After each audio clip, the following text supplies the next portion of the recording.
가지고 함께 하나님의 말씀을 나누기를 원합니다. 제가 고등학교 3학년 때 그 중고등부 수련회를 따라간 적이 있습니다. 제가 다니던 모교회에 중고등부 인원이 한 30명 정도 있었는데, 그때 제 고등학교 시절 마지막이기도 하고, 또한 또 고등학교 3학년 때 하나님께 좀 더 기도하기 위해서 없는 시간을 쪼개고 또한 부모님을 잘 설득해서 이 수련회를 따라간 적이 있었습니다. 그렇게 어렵게 참석을 했으니까 얼마나 마음 가운데 소원이 많고 또한 얼마나 기대하는 마음이 크고 소중했겠습니까?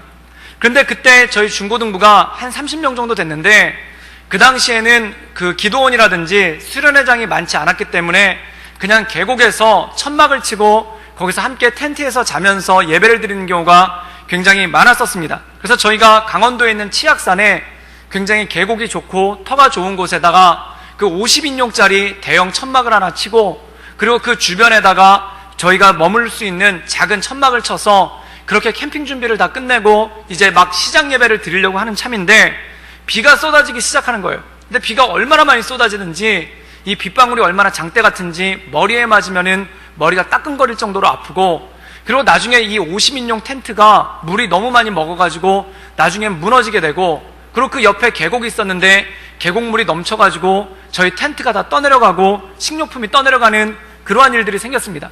그래서 그 텐트를 떠내려가지 않게끔 잡으려고 애써서 바둥바둥 거리고 있는데, 그때 저희 전도사님의 외침이 들렸어요. 정말 절규하듯이 외치시더라고요. 수박이 떠내려간다 그러면서 외치시는 거예요. 그래서 봤더니 정말 수박 10개가 물 위에 동동동 떠다니면서 이 급류에 떠다녀가고 있는 거예요. 그래서 제가 그걸 건지겠다고 그 안에 들어갔다가 엄청난 것을 깨달았습니다. 나는 수박 10개보다 귀하다. 그래서 그냥 나왔던 적이 있었습니다.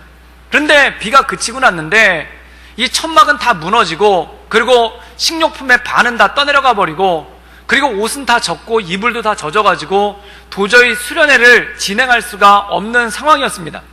게다가 해까지 지고 날씨가 쌀쌀해지기 시작하니까 모두가 이 젖은 옷들 때문에 추워가지고 벌벌벌 떨고 있었죠.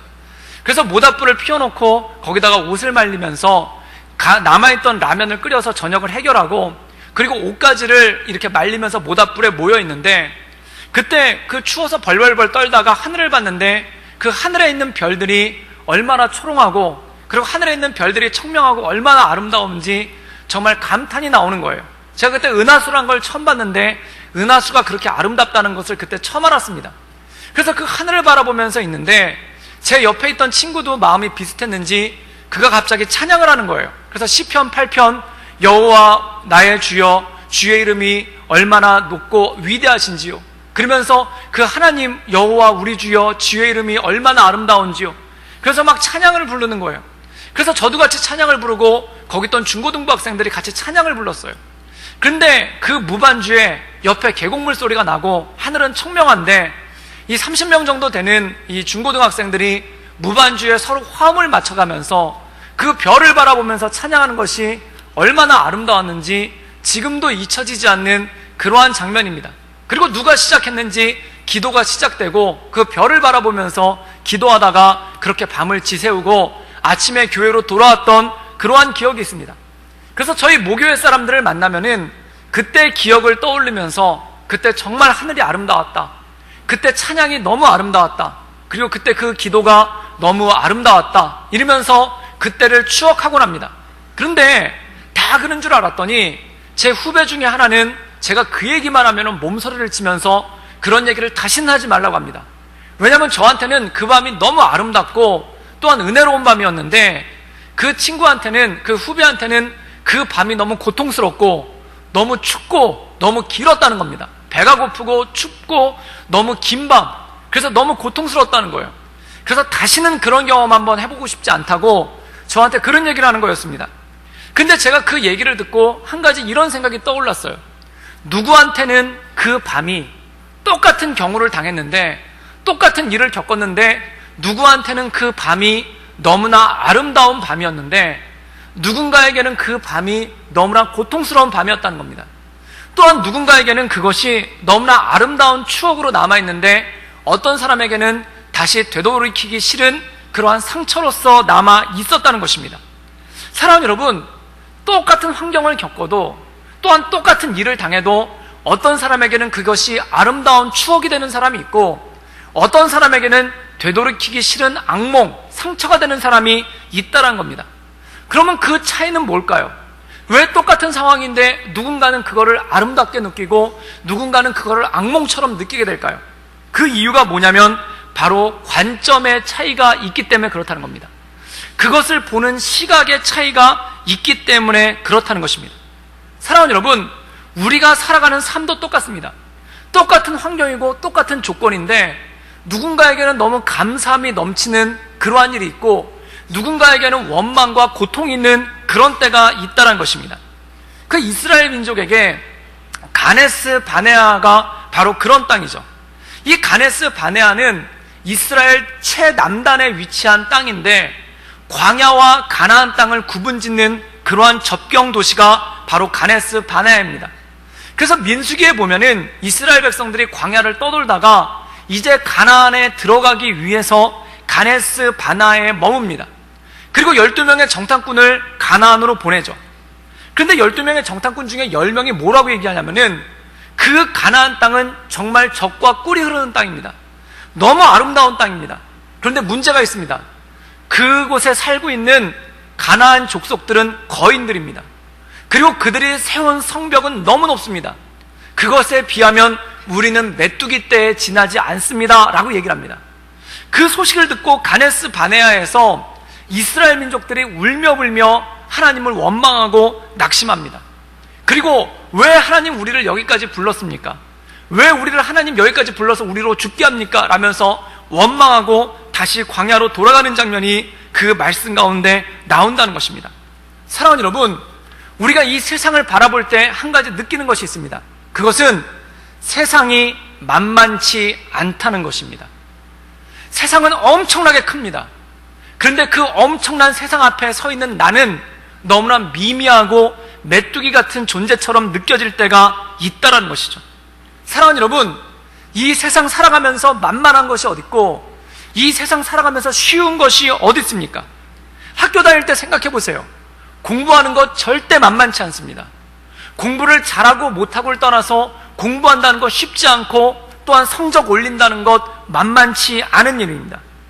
또한 사회 초년생으로서 직장 생활해 보십시오. 정말 만만치 않습니다. 거대한 장벽처럼 느껴지고 그 거대한 장벽 가운데 나는 너무 조그맣게 느껴집니다. 또한 사업해 보신 분들은 아실 겁니다.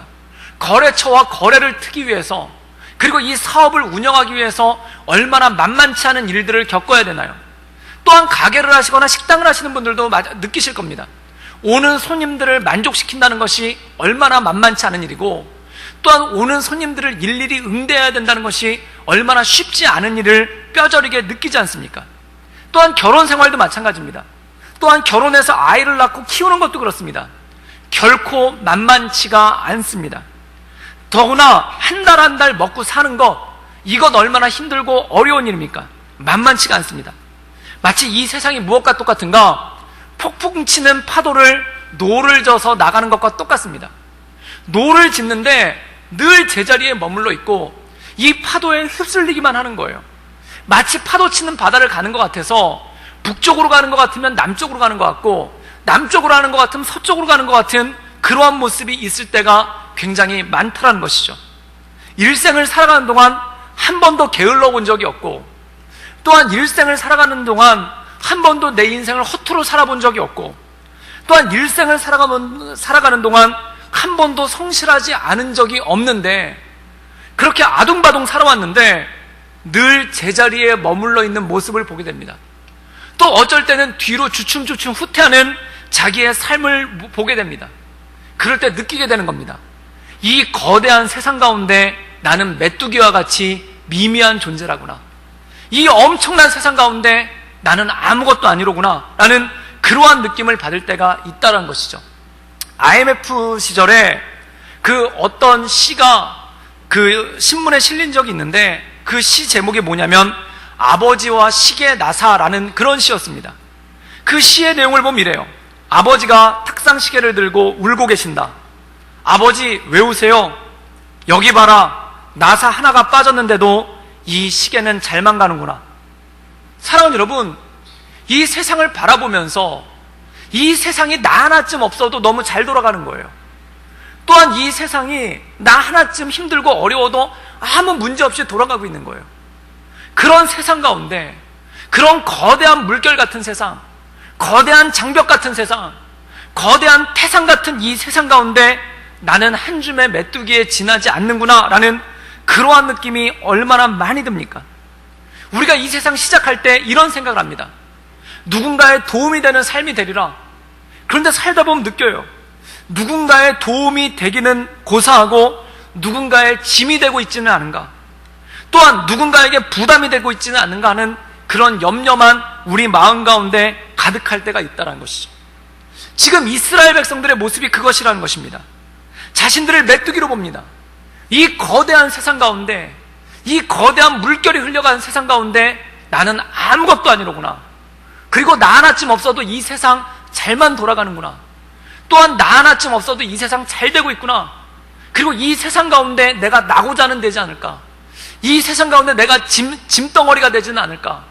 이 세상 가운데 내가 누군가에게 부담은 주지 않을까? 라는 그러한 마음의 안타까움이 있게 된다는 것이죠. 그런데 40년이 흘러서 여호수아가 그 백성들을 이끌고 가데스 바네아에 다시 섭니다. 그런데 그때 그들의 고백이 바뀝니다. 이 땅은 하나님께서 우리에게 주신 아름다운 땅이다. 나아가 이 땅을 취하자라고 고백합니다. 사랑하는 여러분, 가나안 땅은 조금도 바뀌지 않았어요. 또한 이스라엘 백성도 조금도 바뀌지 않았습니다. 똑같은 환경이고 똑같은 조건입니다. 그런데 그들의 말이 달라졌습니다. 한때는 우리는 메뚜기라고 하면서 거대한 세상을 바라보면서 울부짖었습니다. 그런데 이제 거대한 세상을 바라보면서 이 땅은 하나님께서 우리에게 주신 선물이다 라고 얘기를 합니다. 왜 그럴까요? 무엇이 바뀌었을까요? 무엇이 달라졌을까요? 환경은 바뀐 것이었고 세상은 바뀐 것이었고 나는 바뀐 것이었습니다. 그런데 무엇이 바뀌었는가? 관점이 바뀌었다는 겁니다. 시각이 바뀌었다는 겁니다. 옛날에는 거대한 세상 앞에 서 있는 초라한 나밖에 보이지 않았습니다. 그러나 믿음의 눈으로 나갈 때 거대한 세상 위에 계시는 하나님, 그리고 이 거대한 세상을 주관하시는 하나님, 이 세상을 만드시고 창조하시고 이끄시는 그 하나님의 존재를 믿음의 눈으로 보게 될 때 이 땅 가운데 서 있는 우리는 더 이상 메뚜기가 아니라 하나님의 말씀 가운데 서는 하나님의 귀한 사람들인 줄 믿습니다. 사랑하는 여러분, 믿음으로 이 땅을 바라보며 믿음 가운데 온전함으로 나갈 수 있기를 주님의 이름으로 축원합니다. 이사야 40장에 보면 이런 말씀이 나옵니다. 이사야 40장 30절에 보면은 소년이라도 피곤하며 곤비하고 장정이라도 넘어지며 쓰러진다는 것입니다. 사랑하는 여러분, 젊다고 피곤하지 않은 게 아니에요. 또한 인생의 경험이 많다고 쓰러지지 않는 게 아니에요. 경험이 많아도 쓰러지고 소년이고 젊은이라도 지친다는 겁니다. 그런데 누가 지치지 않는가? 오직 여호와를 앙망하는 자, 오직 하나님을 바라보는 자는 새 힘을 얻으리니 독수리가 날개치며 올라간 것 같을 것이요, 다른 박질하여도 피곤치 아니하고 걸어가도 지치지 아니하리로다. 사랑하는 여러분, 젊다고 해서 지치지 않는 것이 아닙니다. 경험이 많다고 해서 넘어지지 않는 것이 아닙니다. 누가 지치지 않고 누가 넘어지지 않는가? 오직 여호와를 바라보는 자, 그 하나님만을 바라보며 믿음의 눈으로 나가는 자에게 하나님의 영광이 있는 줄 믿습니다. 저는 여기 있는 구덕교회 모든 성도님들이 이 거대한 세상을 연약한 나의 모습을 바라보며 실망하고 넘어지는 것이 아니라 하나님께서 주신 마음으로, 하나님께서 주신 눈으로 이 땅을 바라보며 하나님 말씀 가운데 독수리 날개치며 올라간 같은 새 힘을 얻기를 주님의 이름으로 축원합니다. 그래서 요엘에는 뭐라고 나오냐면은 이런 말씀 나옵니다. 내가 내 신을, 성령을 만민에게 부어주리니 너희 자녀들은 장래를 말할 것이며 너희 늙은이는 꿈을 꾸며 너희 젊은이는 이상을 볼 것이다. 사랑하는 여러분, 꿈꾸게 된다는 것입니다. 그리고 그 꿈을 향해서 나아가게 된다는 것입니다. 많은 사람들이 꿈은 젊은이들의 전유물로 생각합니다. 그런데 성경은 그렇게 말하고 있지 않습니다. 오직 성령이 임하면 늙은이들, 어르신들이 꿈을 꾸게 될 것이다. 저는 우리 구덕교회의 모든 어르신들이 꿈꾸게 되기를 주님의 이름으로 축원합니다. 그게 어떻게 되는가? 성령께서 내게 임할 때 꿈꾸는 놀라운 역사가 일어날 줄 믿습니다. 마음 가운데 소망이 생기고 그 소망을 향해 독수리 날개치며 올라간 같은 새 힘이 여러분 삶 가운데 주어질 줄 믿습니다. 즉 믿음으로 사는 삶, 그 믿음 가운데 거하는 삶이 지치지 않고 날마다 하나님께서 주시는 새 힘을 얻는다는 것이죠. 그렇다면 믿음으로 사는 삶은 무엇인가? 하나님께서 우리에게 주시는 믿음은 무엇인가? 그 말씀이 오늘 히브리서 말씀에 잘 나와 있습니다. 우리 히브리서 11장 1절 말씀을 읽겠습니다. 우리 다 같이 읽겠습니다. 믿음은 보이지 않는 것들의 증거니. 오늘 말씀 가운데 믿음은 무엇인가? 바라는 것들의 실상이라는 것입니다. 다시 말해서 믿음이 우리 가운데 주어질 때 우리는 바라게 된다는 겁니다. 다른 말로 얘기하면 믿음이 우리에게 주어질 때 우리는 꿈꾼다는 것입니다. 그리고 믿음이 우리에게 주어질 때 우리 마음 가운데 소원이 생긴다는 겁니다. 사랑하는 여러분, 이 세상은 말 그대로 거대한 장벽 같습니다. 정말 만만치 않습니다. 이 세상을 알면 알수록 어떻게 되나요? 세상을 알면 알수록 실망해요. 세상을 알면 알수록 절망해요. 세상을 알면 알수록 나의 자금을 실감만 해요. 그러면 사람이 쪼그라들기 시작합니다. 꿈이 사라집니다. 그리고 이렇게 얘기합니다. 바랄 걸 바라야지, 꿈꿀 걸 꿈꿔야지. 그냥 그렇게 살아갑니다. 아무런 꿈도 없이, 아무런 바라가는 것도 없이, 아무런 소망도 없이 그냥 그렇게 살게 돼요. 그럼 어떻게 되는가? 인생이 무료해집니다. 인생이 무료해져요. 아무것도 할 일이 없어요. 그리고 마음 가운데 두려움만 엄습해 옵니다. 이대로 내 인생이 끝나는 것이 아닌가? 사랑하는 여러분, 그런데 믿음의 눈으로 세상을 바라볼 때 어떤 일이 생기는가? 꿈을 꾸게 된다는 거예요. 바라는 것이 생긴다는 거예요. 그리고 그것을 향해서 달려갈 수 있는 열정과 비전이 온다는 것입니다. 그리고 그것에 대해서 예를 들어서 두 사람을 설명합니다. 첫 번째가 하나님께 온전히 제사 드렸던 아벨이고, 두 번째가 하나님께 들려 올림을 받았던 에녹입니다. 그리고 그들의 예를 들어서 설명을 한 다음에 이렇게 결론을 내립니다. 우리 히브리서 11장 6절의 말씀을 함께 읽겠습니다. 다 같이 읽겠습니다. 믿음이 없이는 하나님을 기쁘시게 하지 못하나니 하나님께 나아가는 자는 반드시 그가 계신 것과 또한 그가 자기를 찾는 자들에게 상 주시는 이심을 믿어야 할지니라. 사랑하는 여러분, 여기 믿음은 하나님을 기쁘게 한다고 합니다. 그러면 믿음이란 뭘까요? 이것입니다. 첫 번째, 하나님이 계신 것과 그 하나님을 찾고 나가는 자에게 상 주시는 이심을 믿으라는 겁니다. 즉 믿음이란 무엇인가? 하나님께 나아가는 겁니다. 즉 하나님을 붙잡는 겁니다. 하나님을 바라보는 겁니다. 다시 말해서 믿음이란 무엇이냐면 하나님께 기도함으로써, 하나님께 간구함으로써 나가는 삶이라는 것입니다. 사랑하는 여러분, 우리가 이 땅을 살아가면서 한 가지 확실한 게 있습니다. 우리는 너무나 많이 모른다는 것입니다. 세상을 알면 알수록 한 가지 확실한 게 있는데, 알면 알수록 모르겠어요.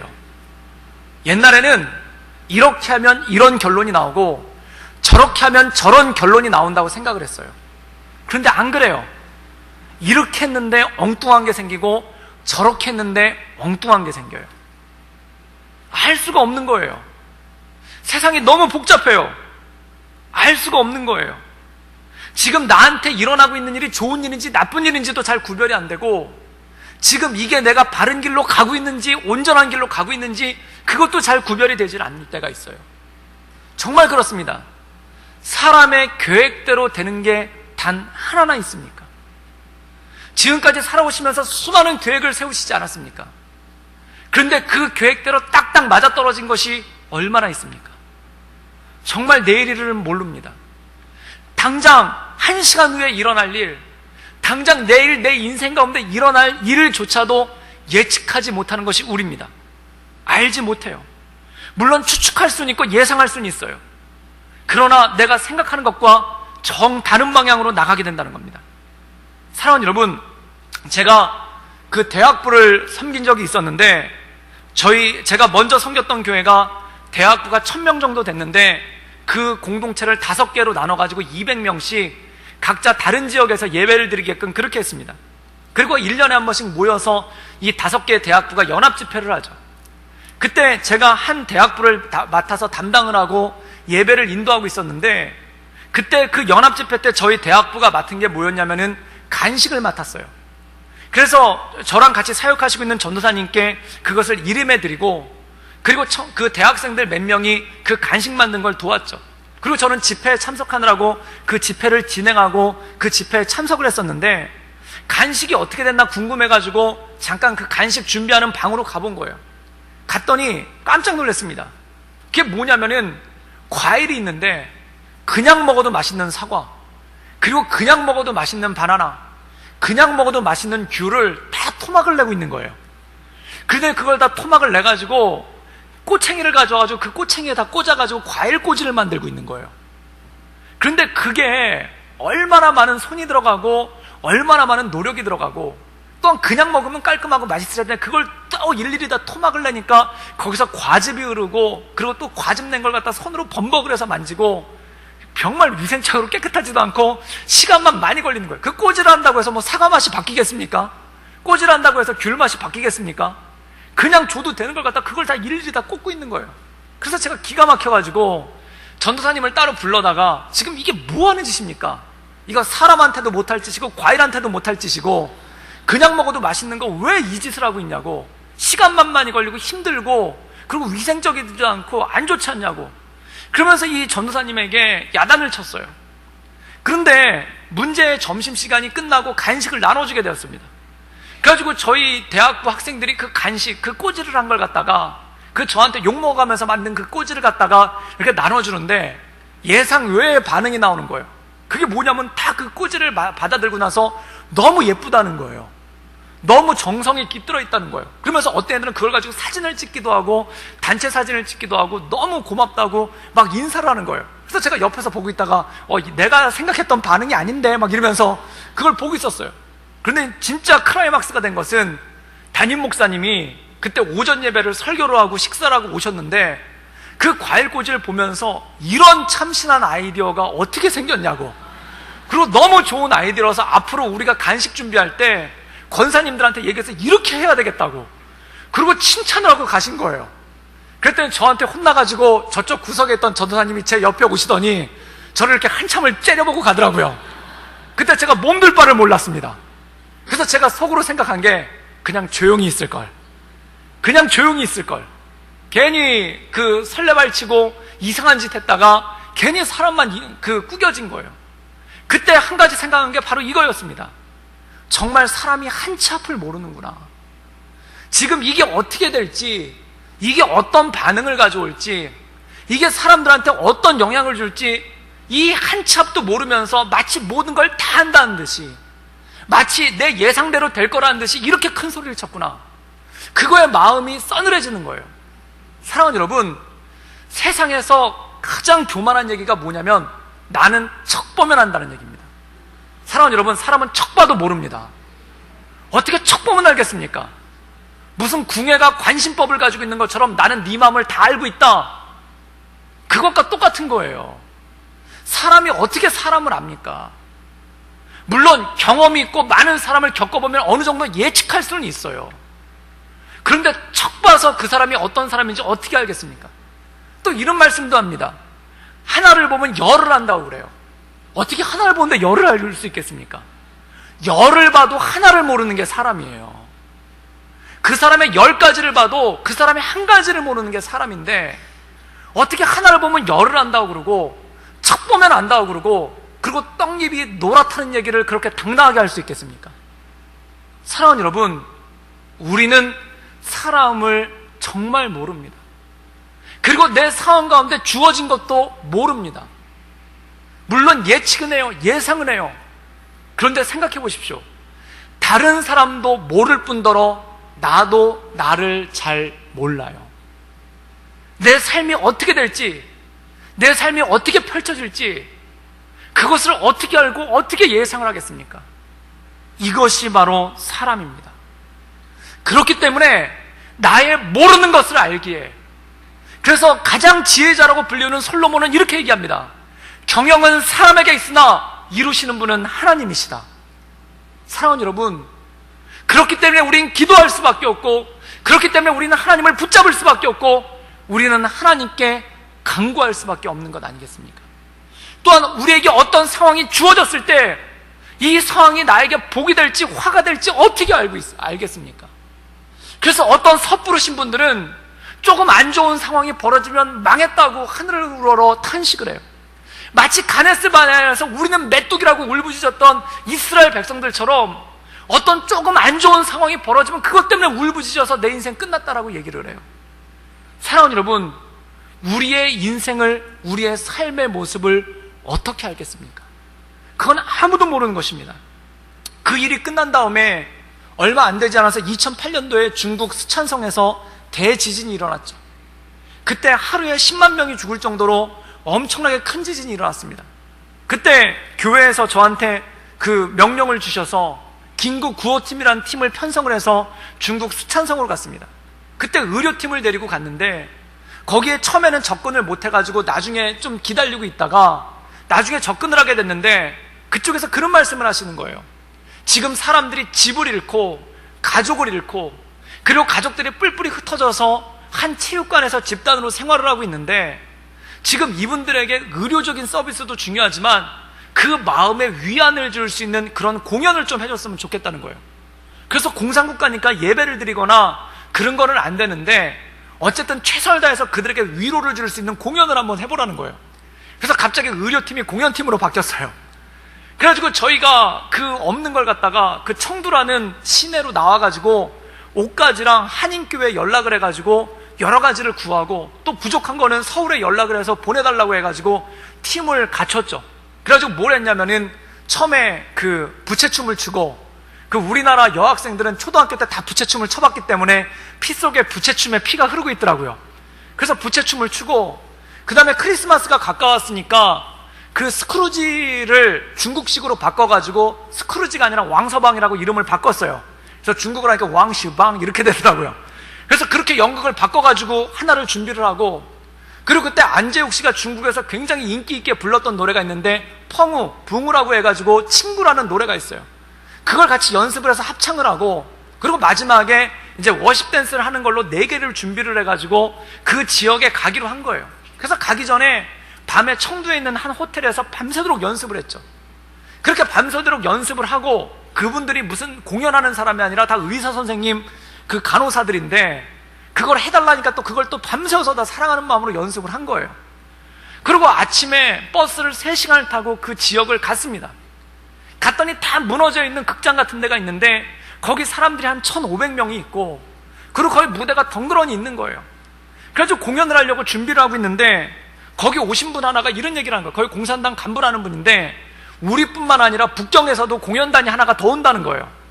그런데 누가 오냐면 북경에서 무용단 하나가 오고 또한 북경에서 저기 그 굉장히 유명한 남자 가수가 하나 온다는 거예요. 그래서 제가 그 얘기를 듣자마자 비교될 텐데 이런 생각이 들었어요. 그래서 왠지 되게 창피할 것 같고 이분들에게 위로가 별로 안 될 것 같은 불길한 생각이 막 마음에 드는 거예요. 그런데 어떤 청년 하나가 저한테 오더니 뭐라고 얘기를 하냐면 목사님, 저희가 어제 그 스크루지 왕서방을 준비했던 소품을 호텔방에다 다 두고 왔어요 그러는 거예요. 그 호텔까지 버스로 3시간이거든요. 가져올 수가 없는 거예요. 그래가지고 굉장히 절망적이다. 이걸 어떡하지? 이렇게 생각을 하고 있는데 또 부채춤 팀에서 누가 하나 뛰어오더니 목사님, 어떤 자매가 부채를 두고 화장실을 갔다 왔는데 부채가 없어졌대요 그러는 거예요.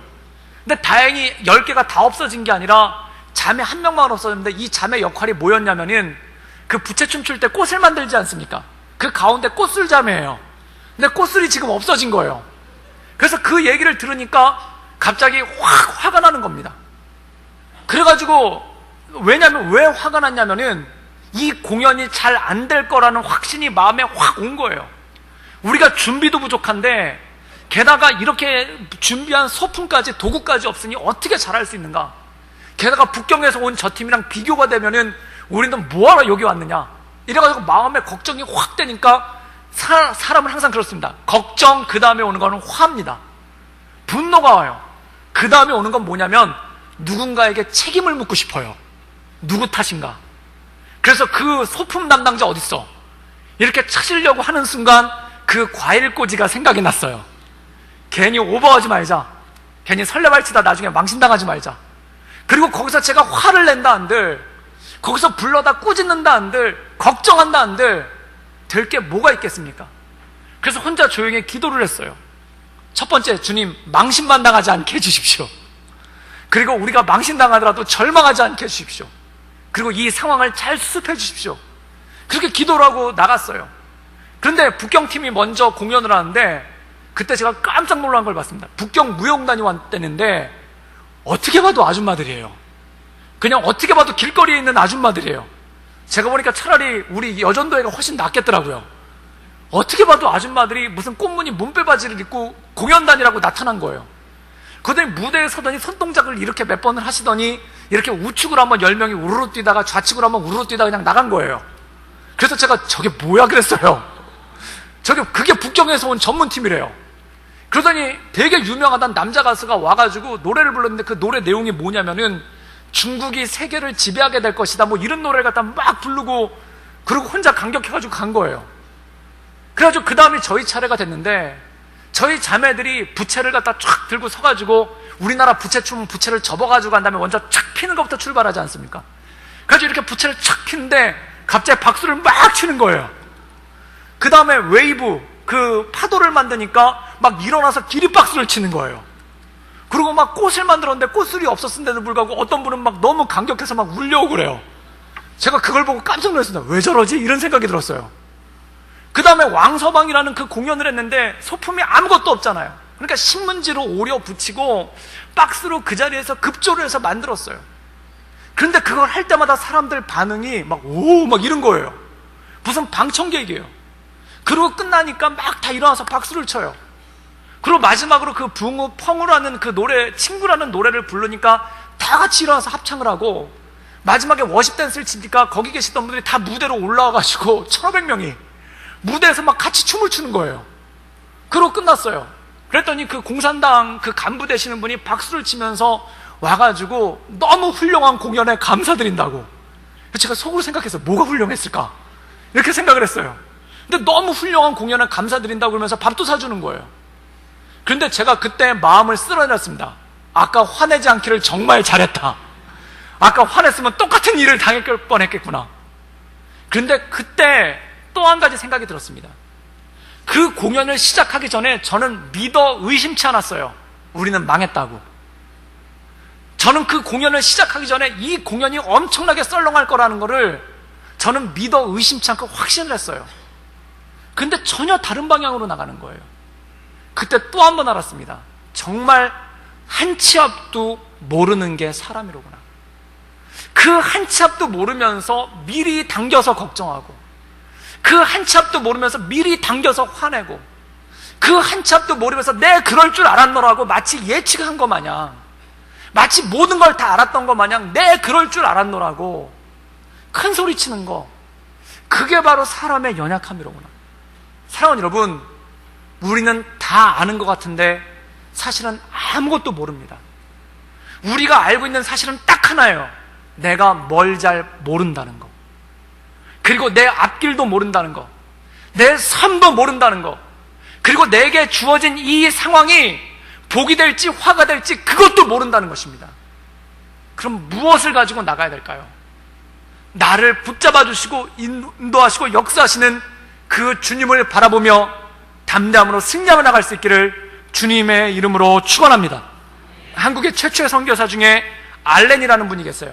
이분은 1884년도에 9월 달에 인천을 통해서 한국에 처음 들어온 미국 선교사입니다.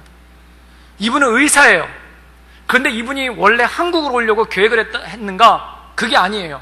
원래는 중국 선교사로 헌신을 해서 북장로교회에서 중국 상하이로 이분을 파송했습니다.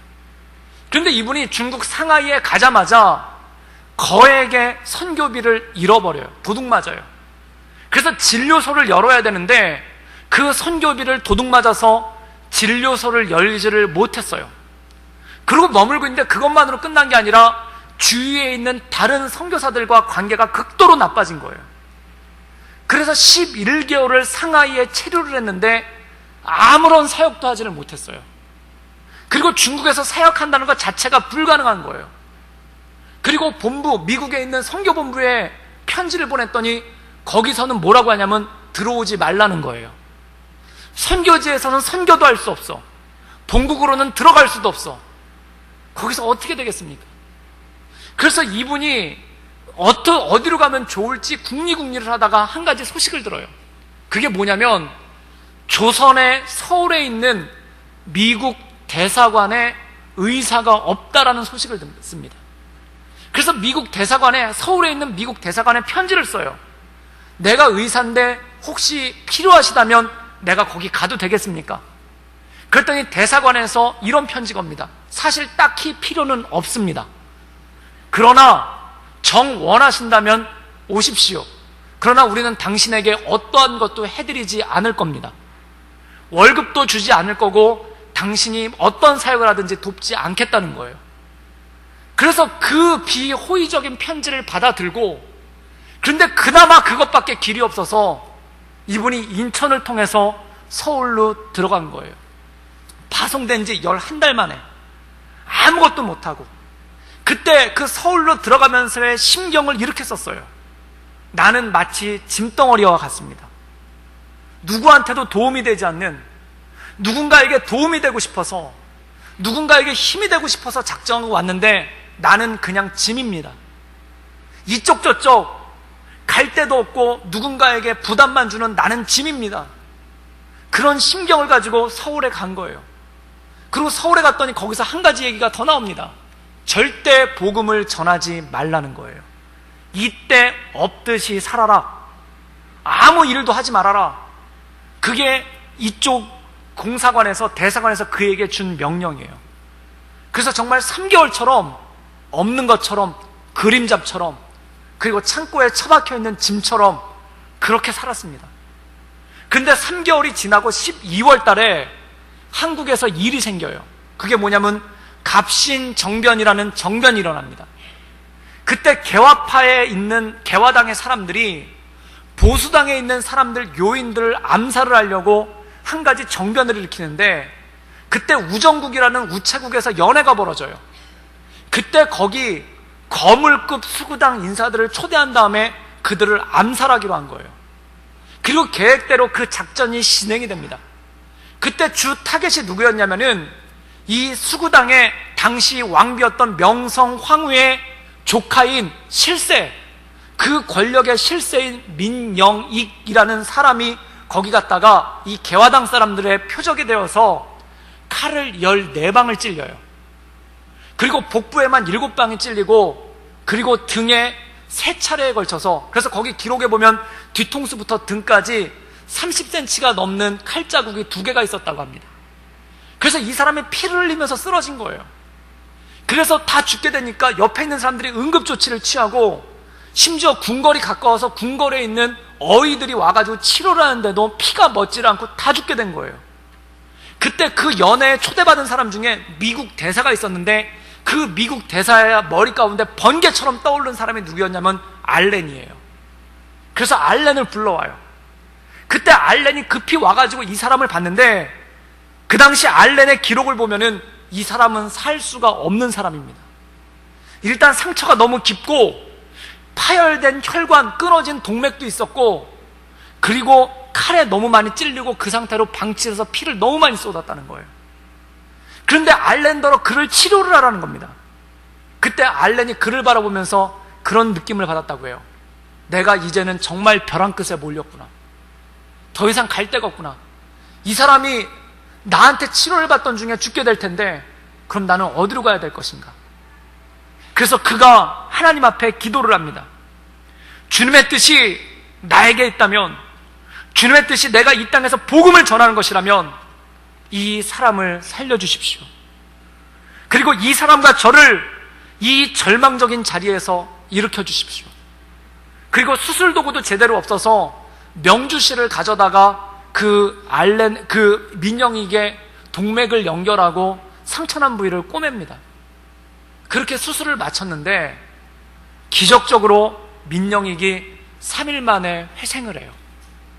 그때 소문이 퍼집니다. 알렌이라는 미국 의사가 있는데 그 사람이 손만 대면 죽은 사람이 살아난다. 그 소문이 서울에 퍼졌어요. 그래서 수많은 사람들이 몰려가지고 알렌에게 치료받기를 원하고, 양반들과 수많은 대신들이 알렌을 초대하려고 하고, 심지어 왕, 고종까지 그를 불러서 대면을 했어요. 그리고 고종이 그에게 그런 얘기를 합니다. 당신이 하고 싶은 일이 있다면 뭐든지 하십시오. 그리고 민영익이라는 사람이 나중에 몸이 나은 다음에 금 10만 금을 가져다가 알렌한테 주면서 당신이 원한다면 뭐든지 쓰십시오. 그리고 줘요. 그래서 그걸 받아들고 알렌이 뭘 했냐면은 재중원이라는 병원을 열었습니다. 그 병원이 우리나라 최초의 병원이고 그 후신이 지금 세브란스 병원이에요. 그리고 이 재중원을 모태로 해서 언더우드 선교사와 장로교회 언더우드 선교사, 그리고 감리교회 스크램턴과 아펜젤로 선교사가 와서 머물 수 있고, 그 재중원을 시작으로 선교사들이 한국에 들어올 수가 있었어요. 사랑하는 여러분, 알렌은 그것에 대해서 이런 기록을 씁니다.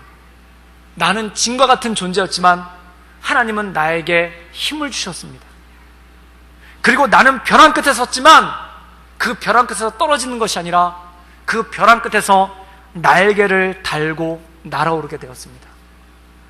이것이 하나님의 은혜입니다. 사랑하는 여러분, 그는 이렇게 고백합니다. 나는 내 인생을 섣불리 단정지었습니다. 나는 내 인생을 섣불리 결론지었습니다. 그러나 하나님은 크십니다. 하나님은 놀라우십니다. 사랑하는 여러분, 저는 이 고백이 여러분의 고백이 되기를 주님의 이름으로 축원합니다. 섣불리 내 인생을 단정짓지 마십시오. 몇 가지의 부정적인 상황을 바라보며, 몇 가지의 안 좋은 상황을 바라보며 내 인생은 여기서 끝이라고, 내 인생은 벼랑 끝에 선언하고, 나는 짐과 같이 남들에게 부담만 주는 존재라고 내 인생을 섣불리 단정짓지 마십시오. 이것은 가네스바네에서 우리는 메뚜기라고 단정지었던 이 이스라엘 백성들이 행한 범죄와 똑같다라는 것입니다. 믿음의 눈으로 하나님을 바라볼 때, 믿음의 눈으로 하나님을 바라보면 나갈 때 내 인생은 짐이 아닌 힘이 될 줄 믿습니다. 벼랑 끝에서 떨어지는 것이 아니라 그 벼랑 끝에서 하나님께서 주신 날개를 달고 날아오를 줄 믿습니다. 그래서 욥은 이렇게 고백하는 거예요. 나의 갈 길을 그가 아시나니 그가 나를 단련하신 후에는 내가 정글과 같이 나가게 될 것입니다. 사랑하는 여러분, 이 말씀을 믿고 이 말씀 가운데 날마다 승리하며 나가는 우리 구덕교회 모든 성도님들 되기를 주님의 이름으로 축원합니다. 함께 기도하시겠습니다. 늘 언제나 살아서 역사하시는 주님, 하나님, 섣불리 내 인생을 단정짓지 말게 하시며 섣불리 내 인생에 대해 결론 내리지 않게 하시고, 하나님, 짐이 변하여 힘이 되게 하시며 벼랑 끝에서 떨어지는 것이 아니라 그곳에서 날개를 달고 날아오르게 하시는 그 주님을 바라봄으로 주님 말씀 가운데 온전함으로 나갈 수 있도록 주님 이끌어 주시옵소서. 하나님, 내 육신의 눈으로 볼 때 이 세상은 너무 거대하고 나는 한 줌의 메뚜기와 같습니다. 그러나 주님, 믿음의 눈으로 바라볼 때 이 세상은 주님께서 나에게 주신 선물이요, 그리고 이 세상에 나를 통해 역사하실 그 주님을 바라보며 하나님의 은혜 가운데 나아가기를 원합니다. 주님, 나를 붙잡아 주시고 인도하여 주시옵소서. 예수님의 이름으로 감사하며 기도드렸사옵나이다. 아멘.